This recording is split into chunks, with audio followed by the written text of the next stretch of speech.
Hello everyone.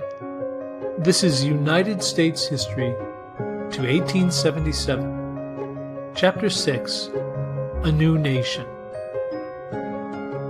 In this presentation, we will learn that patriotism grew in the new nation of the United States, but so too did political differences. Also, the new Constitution replaced the Articles of Confederation, and Alexander Hamilton's economic plan favors manufacturing and the wealthy. Also, debates raged over the limits of freedom, and the election of 1800 proves the genius of the new Constitution. A few years after the Revolution ended, farmers in Massachusetts were struggling under their debts. Local and national economies struggled under the weakness of the new government of the Articles of Confederation. Led by Daniel Shays, farmers rose up to resist taxes, just as they had before the Revolution. Even though the rebellion was put down, the violence made leaders like James Madison see the need for a stronger central government, both for national defense and a well-regulated economy. Madison called a new constitutional convention to throw out the Articles and replace them with a new system of government. The new plan was for 3 branches of government: a legislature to make laws, an executive to carry them out, and a court to interpret legal disputes. How the states would be represented was another problem and another debate. Small states wanted equal representation to protect them against more populous states. Large states like Virginia wanted representation by population so they would have more power. Large states supported the Virginia plan, and small states supported the New Jersey plan. The Great Compromise, proposed by Connecticut Representative Roger Sherman, was to have 2 parts to the legislature. One based on population, called the House of Representatives, and one where every state was equal, called the Senate. Take a moment now to say out loud something you remember from this section of the presentation. Saying out loud your thoughts will help you to remember the information. Create a memory. Pause the presentation. Go on when you are ready. Record important vocabulary, ideas, and events in your notes organizer. Pause this presentation until you are ready to go on. Those who favored the new Constitution were called Federalists, among them being James Madison and Alexander Hamilton.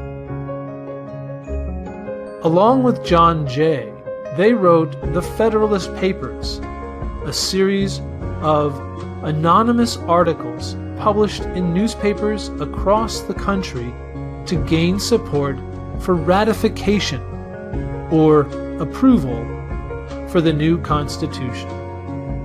The Constitution was adopted, but with many reservations about limits on government power. The Bill of Rights, or the first 10 amendments, was added in 1791. Still, women would have no voice, and slavery remained. Indeed, slavery was accepted and protected under the Constitution.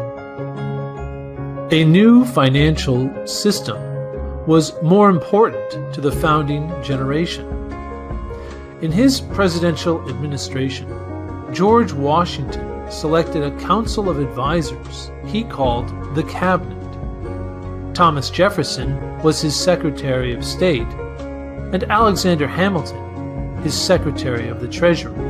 Hamilton believed the economy should be designed to protect private property and individual self-interest. The government should be the repository of the rights of the wealthy, he said. His economic plan would give all state debts left over from the Revolution to the new federal government, about $25 million. Congress would create a Bank of the United States to handle this, and the selling of federal debt to pay off the state debts. The new bank was controversial because it was not mentioned in the Constitution, and many felt it would give the government too much power. It would sell bonds, print money, and give the wealthy more control over government. Hamilton saw support from the rich as a guarantee the new government would not fail. Another controversy with Hamilton's plan was the need for taxes. He proposed taxing whiskey, a popular product of America's farmers. In 1791, 16 men in western Pennsylvania led a rebellion against the new taxes. Unlike colonial days, the new government reacted quickly. Washington himself sent out the army to end the rebellion, executing the leaders for treason. Taxes were now legitimate under Washington, just not under King George, it seemed. Take a moment now to say out loud something you remember from this section of the presentation. Saying out loud your thoughts will help you to remember the information. Create a memory. Pause the presentation. Go on when you are ready. Record important vocabulary, ideas, and events in your notes organizer. Pause this presentation until you are ready to go on. Boundaries between the U.S. and England were unsettled after the Revolution, and trade was undefined. John Jay negotiated Jay's Treaty with England, removing British troops from forts in the Ohio Valley and preserving trade between the nations. Debate over Jay's Treaty saw Congress develop two sides, or parties, the Federalists and the Democratic Republicans. In 1789, news arrived from France that a revolution had overthrown the king. Americans praised the revolution, but their government was quiet. Soon, it seemed that radicals had seized power. Washington and the Federalists sought closer ties with Great Britain, seeking stability, and avoided close connections with the revolutionary government in France. George Washington ended his second term as president in 1796, and his vice president, John Adams, was elected in his place. Adams' election shows the stability of the federal constitutional system because power was peacefully handed from one leader to another. John Adams reached out to the French government, hoping to establish good relations and beneficial trade.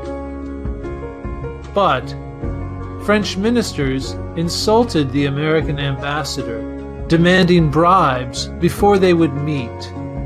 The French ministers, called X, Y, and Z in newspapers, were shown to be insulting towards the United States. The outrage pushed Americans closer to England and united the young country. To protect against French influences, Adams sought a new law and won the passage of the Alien and Sedition Act. These new laws gave the president the power to jail critics and expel anyone from the country. Many Democratic Republicans were outraged by these powerful interventions, fearing the destruction of the American Constitution and the arrival of a new tyranny. Take a moment now to say out loud something you remember from this section of the presentation.